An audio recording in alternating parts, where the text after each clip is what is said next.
Vamos a continuar con el estudio que empezamos la semana pasada sobre ancianos y sobre diáconos en la iglesia. Y estábamos hablando la semana pasada, nos enfocamos la semana pasada en los ancianos o en los obispos, que es la misma palabra que aparece ahí en Timoteo, que se deriva también en lo que nosotros llamamos pastorado, el liderazgo de la iglesia.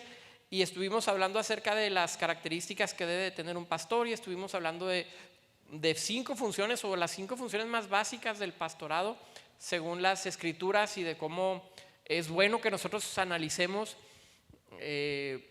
hacia dónde queremos llegar, cuál es nuestra meta en nuestro cristianismo, hacia dónde queremos avanzar con nuestra vida, hacia dónde queremos ir en nuestras metas espirituales, para no quedarnos estancados mucho tiempo en lo mismo, sino que mi idea era un poco que entendiéramos que podemos avanzar en nuestra dinámica cristiana y podemos tener metas concretas hacia dónde dirigirnos como congregantes. Y una de las cosas que queremos aquí en la iglesia es que quede claro también de cómo nosotros pasamos de ser simplemente oyentes de lo que ocurre los domingos o las actividades que tenemos de repente entre semana o en el mes, y cómo podemos ir avanzando, sirviendo a nuestros hermanos, llegando al liderazgo y quizás también llegando a un lugar de ancianos, de consejo, que eso ha sido un sueño, una oración que hemos tenido por mucho tiempo, que he tenido por mucho tiempo, de ver muchos ancianos en nuestra iglesia, gente madura, cristiana, sobre la cual podamos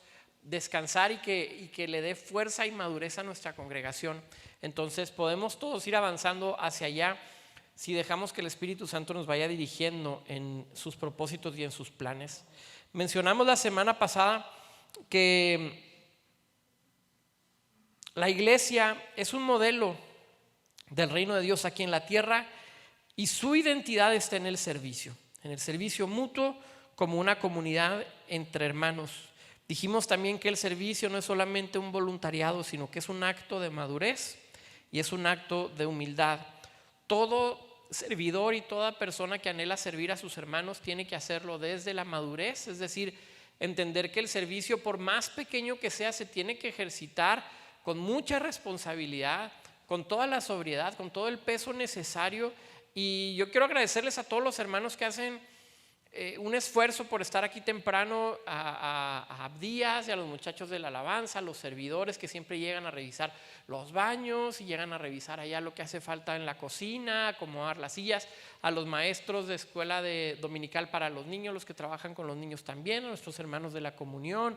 Es decir, hay un grupo muy variado de personas que con responsabilidad tratan de servir, porque así debe de ser, con responsabilidad, y tiene que ser forzosamente con humildad también.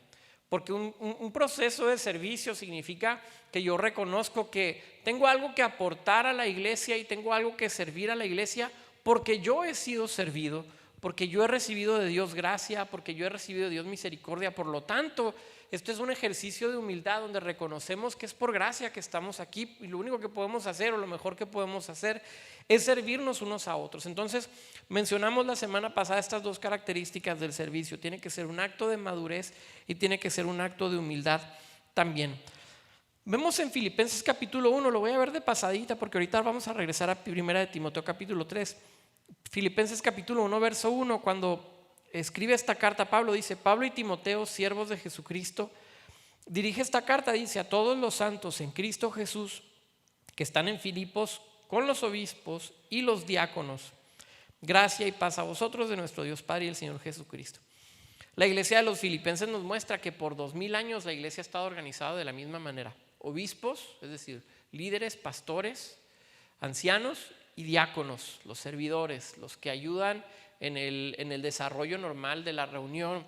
Desde un principio la iglesia, cuando empezó a crecer, en el libro de los Hechos se nos narra que lo primero que ocurrió fue que tuvieron que organizarse para que la estructura, para que la dinámica social, organizacional de la iglesia funcionara de la mejor forma posible. Entonces los apóstoles, que en algún momento hasta ese punto hacían todo lo que tenían que hacer por la iglesia, dicen: oigan, dice en el libro de los Hechos, no es justo que nosotros atendamos a las mesas cuando tenemos que orar y cuando tenemos que prepararnos para la exposición de la palabra. Y un poco suena a reclamo de los apóstoles, pero lo que estaban haciendo es: vemos la necesidad de que nos involucremos todos para que esto sea potenciado de la mejor manera y para que tengamos un mayor alcance en lo que estamos haciendo. Porque cuando la iglesia se organiza, dice la palabra que todos los miembros bien concertados y unidos por las coyunturas, haciendo cada uno lo que le corresponde, dice la palabra que Dios da el crecimiento a esa iglesia. Y traigo la convicción este año de que podemos crecer. Estas semanas que hemos estado orando, uno de los días de oración, no me acuerdo, creo que fue de la primera semana, yo les decía, traigo la convicción de que podemos crecer como iglesia, porque veníamos con una inercia durante muchos años de trabajo, de organización, de estructura, de oración, y de repente pues la pandemia nos pegó, ¿verdad? Y nos dio un trancazo para atrás fuerte, donde creo que según las estimaciones que tengo, un 30% de los que asistíamos a Reino o dejaron de congregarse o empezaron a congregarse en otra iglesia. Espero que sea lo segundo en la mayoría o en todos ellos, y no vamos a contar mentiras, algunos llegaron también aquí, ¿verdad? O sea, no estamos diciendo que somos las víctimas y que todos se fueron, estamos diciendo que hubo un reacomodo en la iglesia, pero lo que no podemos perder es la visión de seguir creciendo. Ya pasó la pandemia, ya estuvimos 2 años muy conflictivos, pero ya estamos bastante organizados, estamos bastante estructurados y somos lo suficientes como para estar bien organizados y como para verdaderamente hacer un impacto en la gente que necesita escuchar el mensaje del Evangelio del Reino. Somos lo suficientes como para tener un impacto verdadero en las familias, en los matrimonios que están a punto de tronar, en los hombres que no aceptan su responsabilidad como hombre, en las mujeres que no aceptan su responsabilidad como mujeres, en los jóvenes abandonados, en los niños abandonados que no se les pone atención. Es decir, como iglesia, hermanos, tenemos la capacidad, el recurso humano, el recurso económico, el recurso de las instalaciones, pero tenemos al Espíritu Santo y a una buena doctrina que nos impulsa hacia afuera para poder hacer el bien en un mundo que está sediento de una iglesia que imite el ejemplo de Cristo. Y mi convicción es que para que hagamos esto tenemos que estar bien concertados, todos los hermanos, todas las partes del cuerpo, unidos por las coyunturas, para que sea el Señor el que dé este crecimiento a cada uno de nosotros. Vamos a ir a Filipenses capítulo 1 verso 3. Perdón, Primera de Timoteo capítulo 3, no sé qué dije. Primera de Timoteo capítulo 3 verso 8 en adelante. Ya estudiamos sobre los obispos, ancianos, vamos a hablar acerca de los diáconos o de los servidores. Dice, los diáconos asimismo deben ser honestos, sin doblez, no dados a mucho vino, no codiciosos de ganancias deshonestas, para que guarden el ministerio de la fe con limpia conciencia. Y estos también sean sometidos a prueba primero, y entonces ejerzan el diaconado si son irreprensibles. Las mujeres asimismo sean honestas, no calumniadoras, sino sobrias, fieles en todo. Los diáconos sean maridos de una sola mujer y que gobiernen bien sus hijos y sus casas, porque los que ejerzan bien el diaconado ganan para sí un grado honroso y mucha confianza en la fe que es en Cristo Jesús. Al igual que los obispos, la gran mayoría de los requisitos que se imponen sobre los diáconos son requisitos de carácter, no de talentos, no de dones. El Señor por alguna causa ha dejado en sus manos el que la iglesia ejercite los dones dependiendo totalmente de Él, pero sí pide que cada uno de nosotros que estamos esperando servir a la iglesia tenga un buen testimonio, que estemos trabajando nuestro carácter, porque un fruto de un cristiano maduro va a ser que ha logrado dominar su cuerpo de tal manera que las pasiones del mundo, las tentaciones del mundo son sometidas, de tal manera que no es una persona llevada por los instintos, por los momentos, por las emociones, sino que tiene la capacidad de ejercer dominio propio sobre su propia vida. Entonces, cuando hablamos también de los diáconos, se nos hablan de puras características que tienen que ver con el carácter propio, cómo te has desarrollado como cristiano, cómo hemos crecido como cristianos a lo largo de los años. Porque podemos cometer el error de estar en una iglesia mucho tiempo y que el crecimiento no se note porque nos rehusamos a ser confrontados por la palabra de Dios, y el crecimiento queda truncado. Y entonces cada vez que el Espíritu Santo nos dice, y cada uno de nosotros sabe cuando el Espíritu Santo nos está hablando, cuando nos dice que cambiemos algo, que nos arrepintamos de algo, cuando el Espíritu Santo, la palabra de Dios, nos confronta y nos exhorta, es dependiendo de cómo nosotros reaccionemos ante esa palabra, si nosotros vamos a tener crecimiento o no. Si nosotros somos personas reacios y solamente vamos para aparentar lo que la sociedad cristiana, lo que los de la iglesia van a decir, y yo tengo que asistir porque quiero que me vean ahí, de nada sirve asistir. Yo quiero ser confrontado por Dios, y vaya que todos somos confrontados por la palabra y somos confrontados por Dios. Pero quieres ver crecimiento espiritual, deja que Dios trabaje en tu vida en esa confrontación y sé manso, sé humilde. Las barreras de orgullo, ¿cómo nos hacen daño, hermanos? Nos hacen daño en nuestro crecimiento con Dios y nos hacen daño en nuestras relaciones con nuestros hermanos. A veces nosotros, el domingo pasado yo lo mencionaba, todos cuando nos conocemos unos a otros, cuando llegamos a un lugar nuevo, cuando tú llegas a un trabajo nuevo, cuando de pronto tienes que mostrar tu primera cara, tu primera impresión, todos nosotros tratamos de tener una pose, todos nosotros tratamos de mostrar lo mejor que tenemos porque no vayan a darse cuenta muy pronto de que no soy la gran cosa. Y a mí me gusta analizar cómo a veces el discurso y la forma de hablar va cambiando en la medida en que conocemos a las personas, porque las personas como nos presentamos es de una manera, pero pasan las horas y pasan los días y luego de repente ya notas que hasta su tono de voz ya cambió totalmente. Esta es una característica aún del desarrollo. Lo he notado en los varones. Los varones, cuando empezamos a conocer a otros varones, hacemos la voz un poco más grave, porque la primera impresión es importante. Ya después ya andamos con que, vente para acá, ándale, ya está la comida, vente. Cambiamos totalmente el tono de voz, pero la primera impresión es importante. Y me llama la atención, esto lo vi en mi hijo cuando tenía como 3 años, yo creo, 4 años, porque había una niña en el parque con la que él jugaba. Espero que no lo vaya a oír porque él se va a acordar. Pero me acuerdo que esta niña se llamaba María José. Y Aarón le decía María Choché. En ese entonces, yo creo que tenía unos 3 años. Y jugaba con María Choché. Y recuerdo que un día llegamos a la casa y nuestra casa está enfrente del parque. Y la niña estaba en el parque y Aarón se baja del carro y se para a un lado de la calle. Y se para erguido y empieza: María Choché, María Choché. Y empezaba con una voz tan grave y yo lo vi, fue tan curioso verlo porque estaba imponiéndose, ¿no? Tratando de mostrar que era un hombre y que tenía una voz pues medio grave dentro de sus límites ahí, de sus cuerdas vocales. Pero, hermanos, todos estamos quebrados en algún punto. Todos estamos torcidos, traumados, dolidos, heridos en algún área de nuestra vida. Y es normal eso. Cuando levantamos todas estas estructuras que nos impiden relacionarnos de manera genuina con las personas, nos perdemos la gran bendición de crecer, porque el crecimiento viene de esta muerte al yo, precisamente. Creo que eso es a lo que se refiere Jesús. De que es necesario morir, de que es necesario ir hacia abajo, es necesario que el grano de trigo caiga y muera. Entonces puede venir un crecimiento genuino y verdadero. Cuando nosotros somos vulnerables, y la vulnerabilidad nos da miedo, ser vulnerables nos da miedo.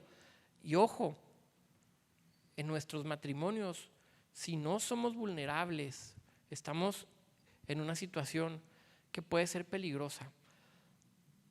Si tú decides casarte con alguien es porque tú has decidido bajar tus defensas ante esa persona.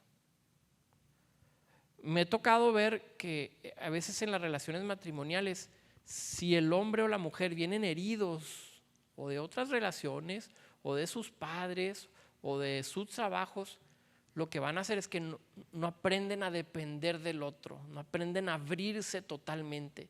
Entonces, mientras el otro está tratando de dar el 100%, la otra persona solamente va a dar el 50% y se crea una desigualdad. Y esta sensación que muchos de los hombres y mujeres tenemos en el matrimonio, a veces lo sentimos: yo siento que yo doy más que mi esposo, que yo siento que yo hago más cosas, que yo siento que yo me preocupo más. Esa sensación todos la hemos tenido. Yo siento que yo soy el que está verdaderamente interesado, y es porque a veces no estamos dispuestos a ser vulnerables porque tenemos miedo de lo que hemos pasado. Y creo que en el Señor podemos aprender a ser vulnerables, y eso no quiere decir que vas a abrirte totalmente y a desprotegerte. Quiere decir que poco a poco en humildad empezamos a trabajar unos con otros, a darnos cuenta de que Dios tiene paciencia y amor con cada uno de nosotros y tiene un plan para nuestras vidas. Por eso es importante que vayamos al servicio con esta mentalidad de humildad, con esta mentalidad de vulnerabilidad, para que veamos a los demás, como decía Pablo, como superiores a mí mismo. Y por eso decía Pablo, yo veo a todos los apóstoles, decía él, y yo soy el más pequeño, porque mira aquel apóstol, mira lo que está haciendo. Yo me imagino a Pablo alegrándose de todo lo que hacían los demás apóstoles. Yo pienso en Pablo como un hombre que cada vez que conocía a uno de los apóstoles, porque no los conoció al principio, los fue conociendo con los años, porque a los primeros que conoces, a Jacob, a Pedro, a Juan, cuando baja a Jerusalén, después de muchos años de convertido, 15, 20 años después de estar en su ciudad natal.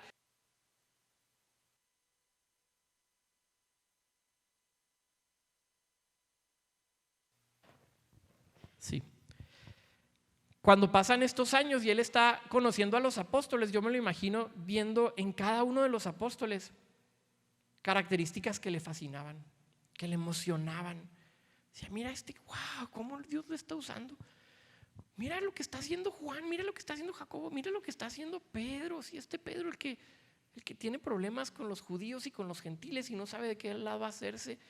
Pero Pablo los veía y por eso genuinamente dice, siendo yo el más pequeño de los apóstoles. Pablo con esta actitud. Y a veces nosotros, hermanos, soy líder de ministerio. ¿Cuántos tienes a tu cargo? A 3 hermanos. Ya traemos la unción hasta los cielos. Ya queremos hablar en claves proféticas. Ya queremos considerarnos los ungidos de Dios. Una base para el servicio es que entendamos esta gracia y que vayamos a trabajar directamente en nuestro carácter.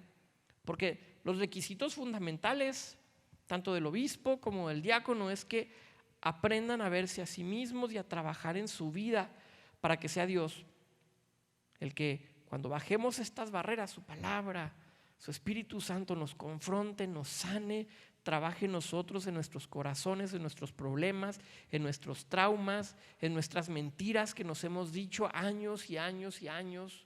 Porque cuando no queremos ser confrontados nos decimos mentiras constantemente que a veces empezamos a creernos. Mentiras que tienen que ser quebradas por el poder de Dios. Entonces, una vez más, el paradigma de carácter contra carisma es el mismo que con los obispos. Tienes mucho carisma pero poco carácter. Y la Biblia dice, tienes que tener mucho carácter. Y si tienes carisma, qué bueno. Qué bueno que seas seguido por las multitudes. Qué bueno que tengas las capacidades de ser amado, de ser aceptado, de bajar las barreras de las otras personas, de establecer puentes. Qué bueno, pero el carácter es más importante. Y a veces la iglesia hemos estado tan enfocados en el carisma que hemos perdido este carácter en los líderes. Acaba de salir un documental y este es un pequeño chisme cristiano si a usted le interesa, que no sé en qué plataforma, pero las iglesias de Hillsong que todos conocemos y que por años hemos cantado sus canciones, recientemente salió un escándalo hace un par de años terrible de encubrimientos de abuso sexual, y también de uno de los pastores de Hillsong que también cometió pecado, adulterio, y acaba de salir el documental de todo lo que sucede.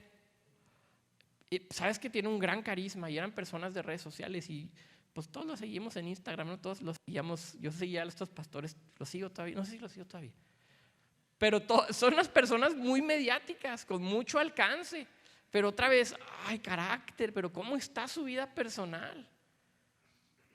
A lo mejor el que tenga que ser líder y el que tenga que servir y el que tenga que ser diácono, pues no necesariamente es el que esté más cercano al círculo de liderazgo, sino la persona que tiene un mejor carácter, una mejor manera de servir, un mejor entendimiento de lo que significa servir a los demás en humildad y en madurez. Por eso está este pleito entre carisma contra carácter. Parece obvio mencionarlo, pero es tan necesario que nos demos cuenta de que estamos en esta posibilidad de poner el carisma por encima del carácter. Hay por lo menos en la Biblia La palabra diácono se va a utilizar en 3 sentidos.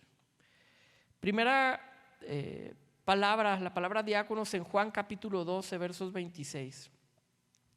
Dice: si alguno me sirve, sígame, y donde yo estuviere, allí también estará mi servidor. Si alguno me sirviere, mi Padre le honrará. Jesús utiliza la palabra diácono en estas palabras. Si alguno me sirve, tiene que seguirme, y donde yo estuviera, ahí estará también mi servidor. Si alguno me sirve, mi Padre le honrará. Esta palabra aparece varias veces en este verso. Esta palabra aparece como aquel que sigue a Jesús, como diciendo: todo aquel que me sigue es un servidor. Lo esencial de un servidor de Cristo es ser servidor, es un siervo de los demás. Por eso las palabras de Jesús que hemos mencionado tantas veces y que vale la pena que repitamos: aprendan de mí, soy manso y humilde, porque su humildad reflejaba este espíritu de servicio, porque no he venido para ser servido, sino he venido para servir. Cuando Jesús dice: si alguien me sigue, es porque me sirve. Porque para Jesús la fe tenía que ir acompañada de obras muy concretas. Porque para Jesús no existían los oyentes nada más de lejos, o las personas que querían involucrarse solamente desde lejos, recibir milagros y sanidades. Claro que Dios extendía su misericordia y hacía milagros entre todos ellos.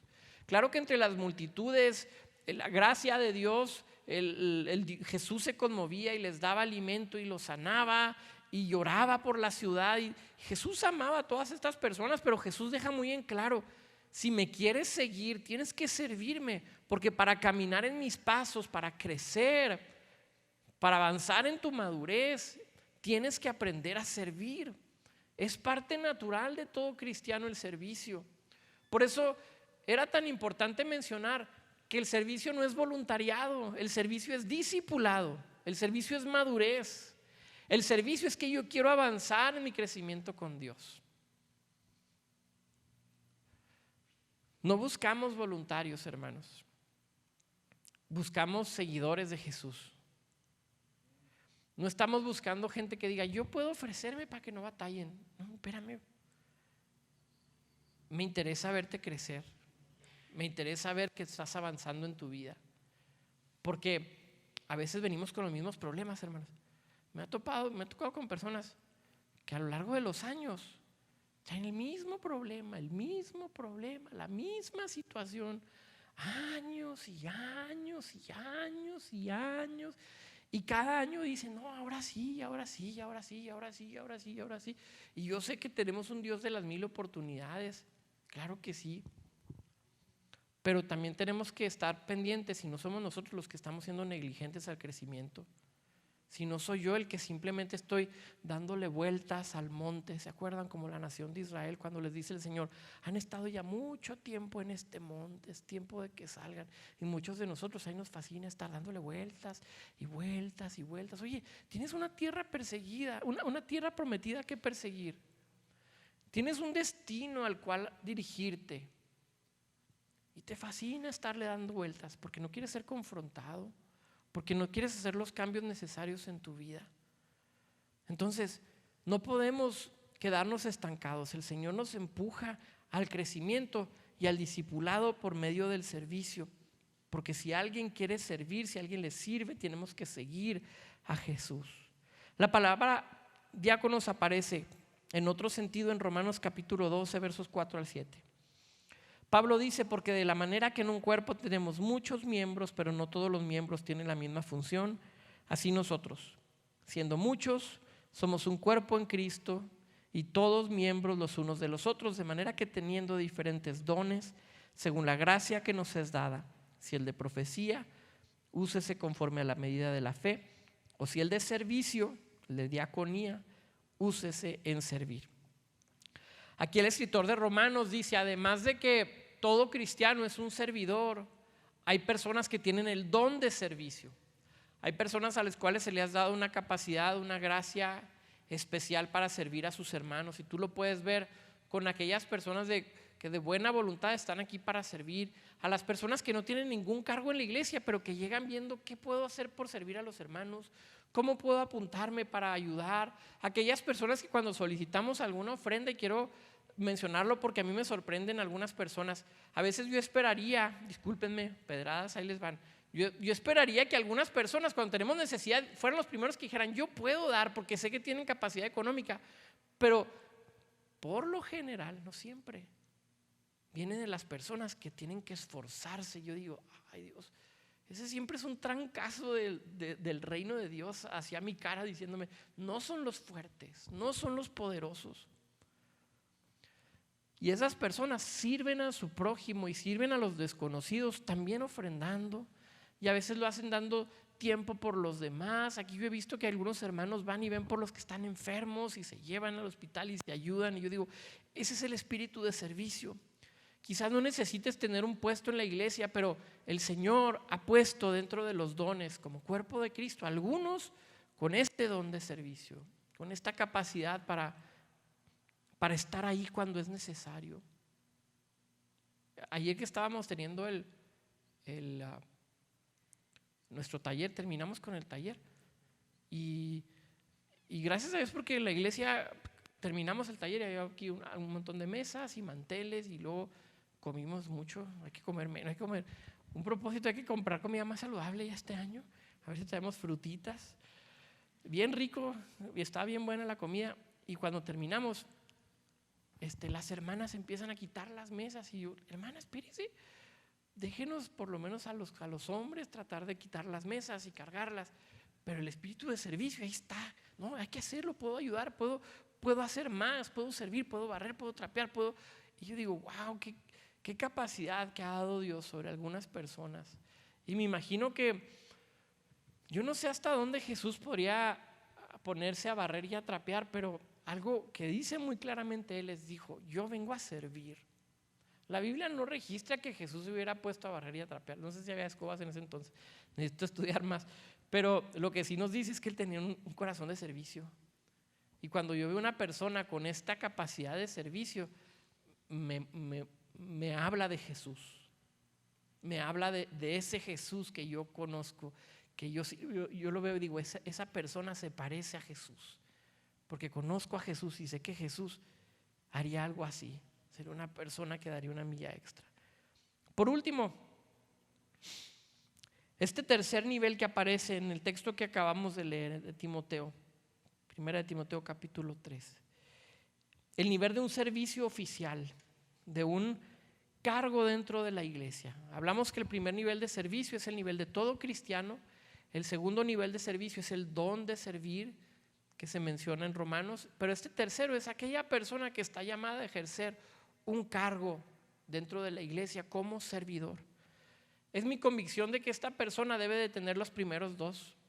Es mi convicción de que esta persona tiene que ser un seguidor de Jesús genuino y tiene que ser una persona que también tiene este don de servicio, y quizás no lo tienes tan desarrollado, pero quieres avanzar. Así muchos de nosotros, los que nos toca predicar o que los que nos tocó estar en el pastorado, muchos no teníamos el don y a lo mejor todavía estamos en proceso de desarrollarlo, pero tienes que aprender. Me acuerdo que una vez me dijo mi hermana Doris, voy a quemar a mi hermana Doris, que hace unos años me dijo: alguien me preguntó cómo era la iglesia donde voy, y yo les dije: haz de cuenta que es como una clase, dijo la hermana Doris. A mí no se me borran esas palabras. Haz de cuenta que es como una clase, dice Aarón, se pone, y haz de cuenta que fuiste a una clase y saliste. Yo todavía, eso hace como 7, 8 años, todavía estoy tratando de ver si eso fue bueno, era algo bueno o era algo malo. Yo dije: ¿eso cómo lo interpretó mi hermana Doris? Pero yo he tenido que aprender a predicar, y he tenido que aprender a ser pastor, y he tenido que aprender. Todo se aprende. ¿Por qué? Porque yo entendía el mensaje de una manera y traía a explicarlo de alguna manera, y quizás no era la mejor manera de expresarlo y de exponerlo. Así en el servicio, si tú dices: a lo mejor no me siento que soy tan bueno, empieza a ejercitarlo, empieza a desarrollarlo, deja que Dios haga crecer este don en ti y empieza a trabajar de tal manera que puedas llegar a este tercer nivel de un servidor oficial, vamos a llamar un cargo oficial dentro de la iglesia. Aquellos diáconos son los que prestan el servicio oficial dentro de una congregación local. Por último, quiero mencionar que estos diáconos tienen ciertas similitudes con los ancianos y tienen simplemente lo que creo que es una pequeña diferencia con los ancianos. Cuando estaba leyendo este escritor de donde voy a compartirles, tuve varias reflexiones sobre el tema y de verdad que me movió un poco las ideas. Porque según lo que este comentarista bíblico estaba mencionando, para él la única diferencia entre un obispo, un anciano y un diácono, un servidor, era que al obispo se le había encargado el exponer la palabra de Dios. Entonces, cuando leí este primer párrafo dije, ¿cómo? Entonces me empezaron a caer muchos veintes. Porque siempre hemos hablado en la iglesia, no en términos de quién está más cercano a Dios y quién está más lejano, sino en términos de funciones. Pero lo que se exige de cada servidor es mismo: vidas íntegras, vidas piadosas, vidas de humildad, vidas de servicio unos a otros. Toca exponer la palabra de Dios según los requisitos de obispos y diáconos. Es que el obispo tiene que tener la capacidad de enseñar y al diácono no se le pide eso. Fuera de eso, hermano, si usted está llamado a servir, usted tiene que entender que está en un puesto de honor dentro de la iglesia y que tiene que ejercitarlo y ejercerlo con toda la responsabilidad, como si usted estuviera ejerciendo un pastorado. Caray. A lo mejor eso no es tan cómodo. A lo mejor eso ya me cuesta más porque traigo muchas cosas, porque es que no he resuelto problemas en mi vida, porque traigo pecado, porque traigo todo esto. Pero el Señor quiere ayudarnos a avanzar en ese sentido, para que no pensemos que hay esferas de espiritualidad, sino que hay una espiritualidad sobre la cual todos estamos tratando de caminar.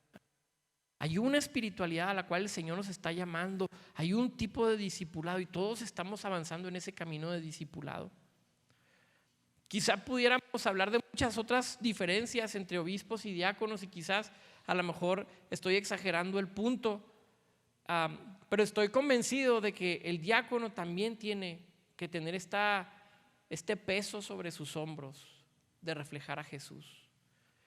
Por eso es que el diácono va a empezar a crecer.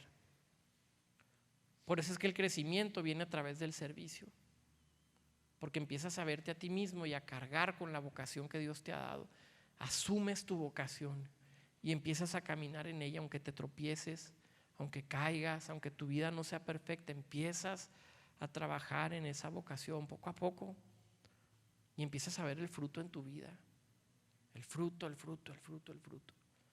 Ahora, para la clase de Logos, la de los viernes, la de teología, se integró un muchacho nuevo, no tomó el curso pasado, que no es de nuestra iglesia, y le preguntamos este viernes: oye, ¿tú has tomado algunos otros cursos?